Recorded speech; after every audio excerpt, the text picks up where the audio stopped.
নমস্কার, আপনারা দেখছেন ইন্ডিয়া 365 ডেজ নিউজ, সত্যের সাথে সাধারণের পাশে।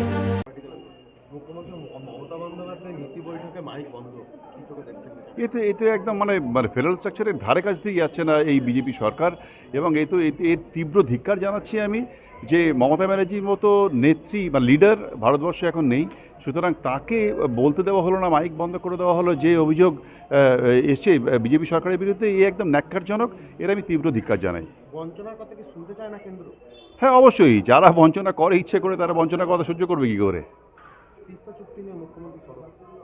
হ্যাঁ, নিঃসন্দেহে মাননীয় মুখ্যমন্ত্রী বারবার বলছেন যে বাংলাদেশের সঙ্গে আমাদের এত ভালো সম্পর্ক, কিন্তু সেইটা যেহেতু তিস্তার জলের ওপর বাংলার বহু মানুষ নির্ভরশীল, সেহেতু কেন্দ্রীয় সরকার যখন কোনোটা চুক্তি করছে, তো বাংলা যখন অ্যাফেক্টেড হবে, তো বাংলার মুখ্যমন্ত্রীকে তিনি জানাবেন না, তিনি আলোচনায় থাকবেন না?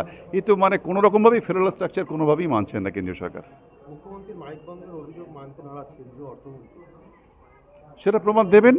কিন্তু আমি মাননীয় মুখ্যমন্ত্রীর উপর এতটাই ভরসা করি, আমি জানি যে কেন্দ্রীয় সরকার এইটা এখন তাদের এই যে দোষ, সেটা তারা এখন এই দোষ ঢাকতে চাইছেন।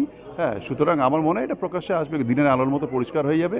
এবং সেটা মুখ্যমন্ত্রীকে মমতা ব্যানার্জি এমন একটা নাম ভারতবর্ষে, যে তাতে তিনি যতক্ষণ চাইবে ততক্ষণ বলতে দেওয়া উচিত, সেটা ভারতবর্ষের স্বার্থে, ভারতবর্ষের রাজনীতির স্বার্থে।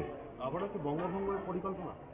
তাই তো বললেন, মানে সুকান্ত মজুমদারের কথা, এবং সেই রেস টেনে বহু বিজেপি যারা নেতা বিধায়কের মুখে যে কথা শুনছি, যে নর্থ বেঙ্গলকে আলাদা করে দেওয়া, বা ওই 5টা জেলাকে নিয়ে তাকে একটা ইউনিয়ন টেরিটরি করে দেওয়া নিশিকান্ত দুবের কথা, তো এই তো ভয়ঙ্কর। মানে এই বঙ্গবিভাজনের যে রাজনৈতিক স্বার্থে তারা এটা করতে চাইছেন, এর আমরা তীব্র বিরোধিতা করছি, এবং এটা আমরা কোনোভাবেই হতে দেবো না জীবন থাকতে।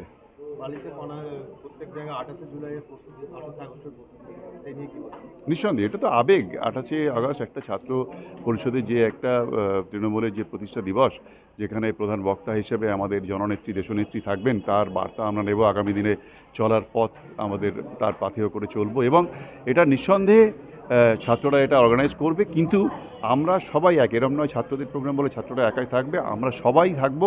সকল শাখা সংগঠন থেকে শুরু করে তৃণমূল কংগ্রেসের সকল সৈনিক এই অনুষ্ঠানে সামিল হবে, এবং অনুষ্ঠানটাকে সাফল্যমণ্ডিত করে তুলব।